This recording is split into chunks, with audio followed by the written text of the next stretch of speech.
Roll call. Dvorak, Yes. Vogel, Yes. Walters, Yes. Anderson, Yes. Sargent. Yes.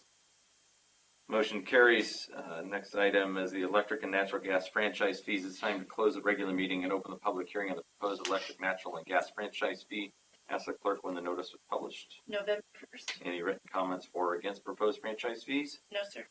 Awesome. I'd like staff to provide a report. I'll get you to Chelsea. We are looking to initiate a 1% natural gas and electric franchise fee on all natural gas and electric bills throughout Polk City. The reason for initiating the 1% fee is that we have an option to collect a 1% local option sales tax on those bills, which is dispersed amongst the county, or we can initiate a 1% franchise fee on those bills, and the franchise money comes directly to the city. So we would be opting out of collecting local option sales tax on those utility bills and collecting 1% franchise fee. It would be the same fee dollar amount that you would currently be paying, but all the franchise fee money would come directly to the city of Polk City. Is there anyone present in the audience who wishes to be heard for or against the proposed franchise fees? Any questions or comments from council? Hearing none or seeing none, I need a motion to close the public hearing and reopen the regular meeting. So moved. Okay. Roll call, please. Sargent. Yes. Dvorak, Yes. Vogel, Walters, Yes. Anderson. Yes. Motion carries. First item under the electric and natural gas franchise fees is the first reading of ordinance 2019-1500, the Mid-American Energy franchise fee. Need a motion to approve, please. So moved. Second. Discussion. Roll call, please. Dvorak, Yes. Vogel, Yes. Walters, Yes. Anderson, Yes. Sargent. Motion carries. Item A is as an option is to waive the second and third readings. Do we have any reason to not do so? I would recommend to the council they waive the second and third readings. However, this is a question for the city attorney. The ordinance as written says we'll start collecting March 1st. If they waive, or if they suspend the rules and waive the second and third hearing, we can collect those as soon as February 1st. So if someone makes the motion, can they change that date throughout the ordinance? I don't think our notice specified the date, did it? That would be the only question. I have it on the board up here. So, as part of this, any rumblings at all? Has anybody heard anything? There are any questions? That could be, if we can move it up, great. But before we do that, I just want to make sure we're not. Our notice specifically said March 1. Okay. So my opinion would be that we should not. Okay. That we should stick with the March 1 date. So can I pose a question? Oh, okay. So we could still waive the second and You third can still readings. waive the second to and go to third. That'll March give 1. time for the energy companies to get things lined up. Okay, so let me pose an option. Do we have this? Go ahead and just on that subject, because now it's an action item and everything. Do we go ahead and have next month or next meeting have the second reading with the option to waive the third? That way you're given 2 weeks in case anybody does have any comments that they want to come back to us with. If not, we still move forward with You that have March every 1st. right I'd to prefer that. proceed in that way. Just go with two. Just I mean, if the date doesn't Yeah, change the at date's not all, gonna change. that way it gives us a little time if anybody wants to come in. So we go ahead. So on the next agenda, we have the option to waive the third. Does that work? Yep. Okay. So we have no action on A. Okay. Next item, first reading of ordinance 2019-1600 Midland Power franchise fees. Take a motion, please. So moved. Second? Roll call. Vogel, Yes. Walters, Yes. Anderson, Yes. Sargent, Yes.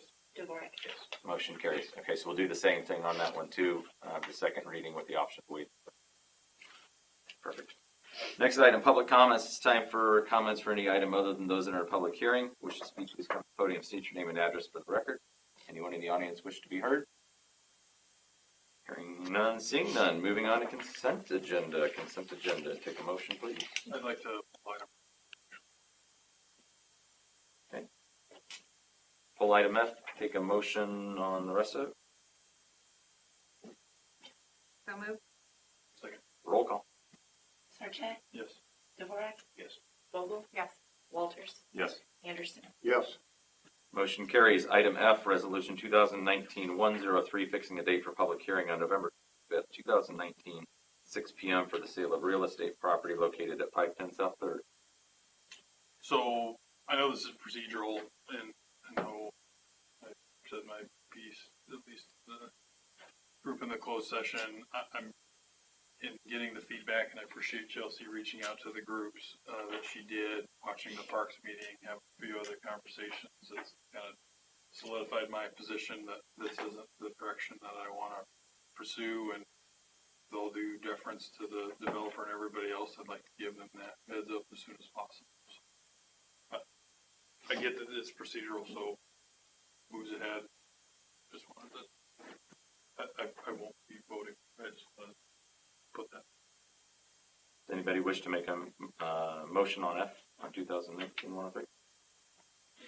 So moved. Second. Roll call, please. Vogel. Yes. Walters, Yes. Anderson, No. Sarchet. No. Dvorak. No.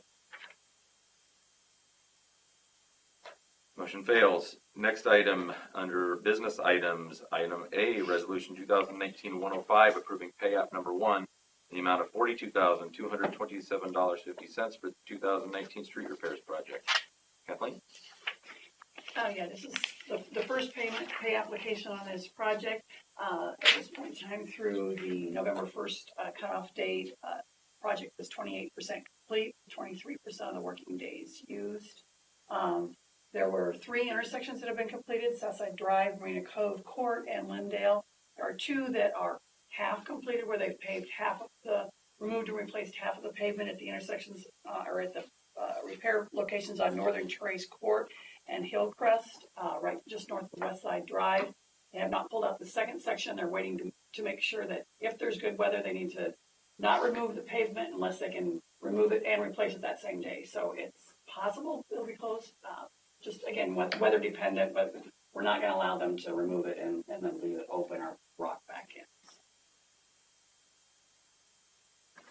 Where we are with it, we recommend payment to the contractor, TK Concrete, in the amount of $42,227.50. Questions, comments, motion? So moved. Second. Roll call, please. Dvorak. Yes. Vogel. Yes. Walters, Yes. Anderson, Yes. Sarchet.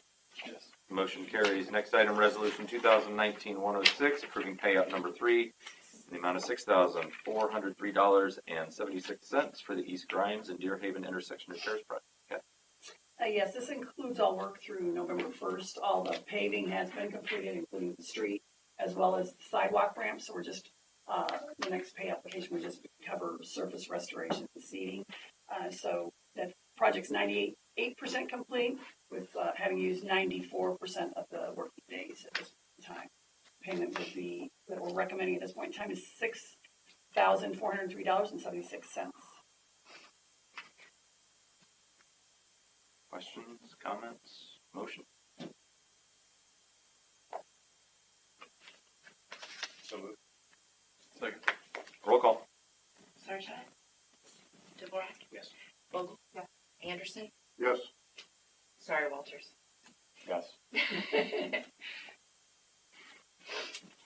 Is that all of them? Yes. All right, motion carries. I just completely skipped him. All right, figure out where we're at. Next item, Snyder and Associates invoice for September services in the amount of $1,215.45.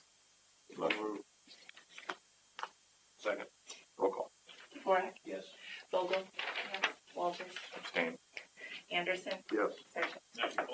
Yes. Motion carries. Next item, reports and particulars. Chelsea, so I don't forget. I have nothing. Thank you. I'm never forgetting to this. Give myself. Jeez. Down here. I want to thank the Legion. Went to their meeting last Tuesday. Appreciate the invite. I would like to say it coincided with Veterans Day, but a happy accident than anything. But good to hear what they have going on. I do think they were very excited with new course route for the square lighting. So usual, you go to ride Bridget's coattails, but just a good organization. It's kind of cool to see some of the ceremonial stuff that they do. I do think there are some things that they're working on that we can maybe help out with. So. Ron? Nothing. I just want to tag on with that. Is Legion it's kind of been their leadership. Whether sometimes they're involved with the city, sometimes they aren't. So it's good to hear that they are involved again. Yeah, I think that's a fluid thing, and that will. Yeah, Good. you're right. Thank you. I would like to thank the constituents in Polk City that re-elected myself and two other council people. I hope you guys want to mention it, so I could. Onto the council and a great turnout, and just appreciate the opportunity to serve for another 4 years. Even though the veteran took the most votes, I don't know how he does it, but My bitterness, I couldn't he bring it still up. came through. So, I'm sure it's a haircut. all kidding aside, just appreciate the support, and look forward to represent the community for another. Well put.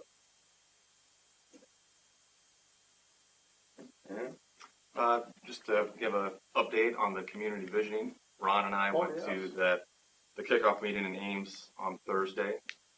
Listened to a bunch of great speakers and met a bunch of other communities that have gone through this process, as well as 10 or so others that are going through the same voyage that we are.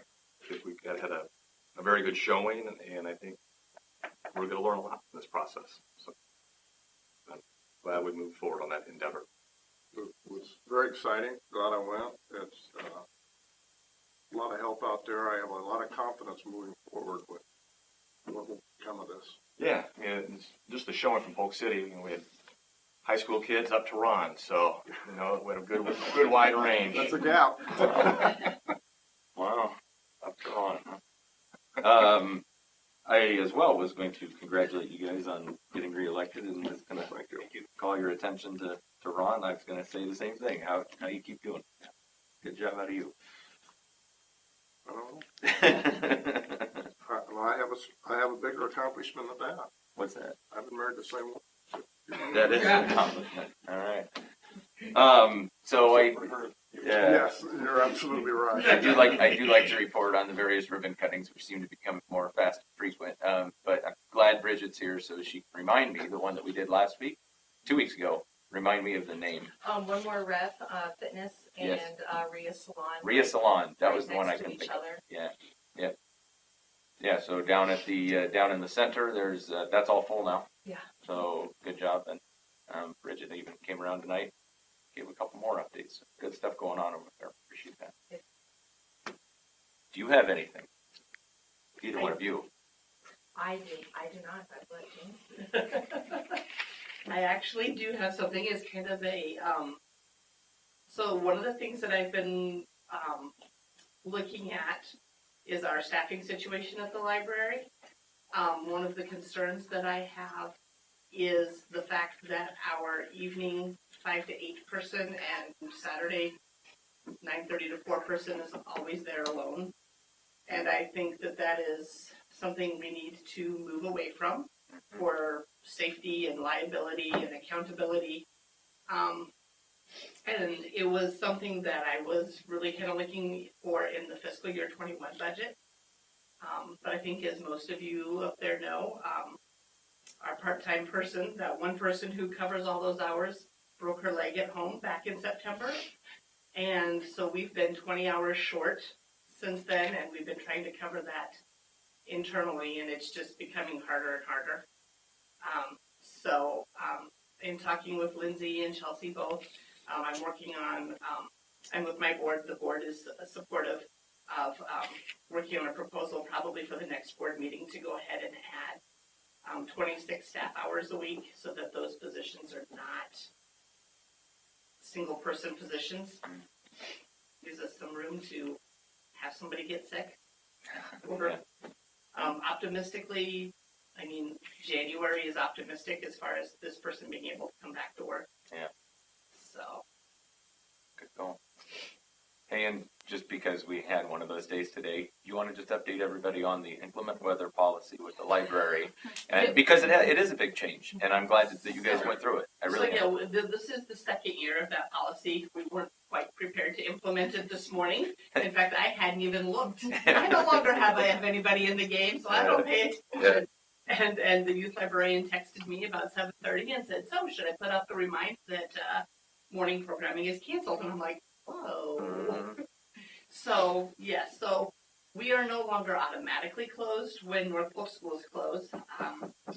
When they delay in the morning, our morning programming is canceled. Mhm. If school gets out early because of weather, then our afternoon and evening programming will be canceled. And then if they cancel school, we just are going to play that kind of by ear and see what, and then it's like, there'll be a decision by 10 and it may be a decision that we're going to wait till noon. Sure. But it's no longer just a blanket policy. I still appreciate your board taking that policy up, and I think it's a benefit to the kids, especially that are home during the day if the school is canceled. And I think last year, there were a couple of times that we closed early, but I think there was only one day that we were closed, and I think it was one of those 40 below, Right. Nobody had any business being out. Sure. So, Thanks for the update. Everything you're doing. All right. Anybody have anything else for the good of the cause? Otherwise, we're going to have closed session. I need a motion to go into closed session under Code of Iowa, Chapter 21, to discuss purchase or sale of particular real estate. Need a motion. Someone. Second. Roll call. Oh, yes. Walters, Yes. Anderson. Yes. Sarchet. Yes. Dvorak. Yes. Motion carries. We'll take 5 minutes, please. 5 minutes. And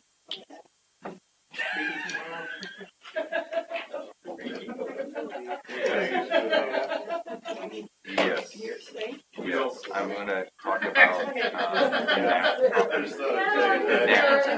We never close. Oh, yeah. I am aware. Thank you, Jason.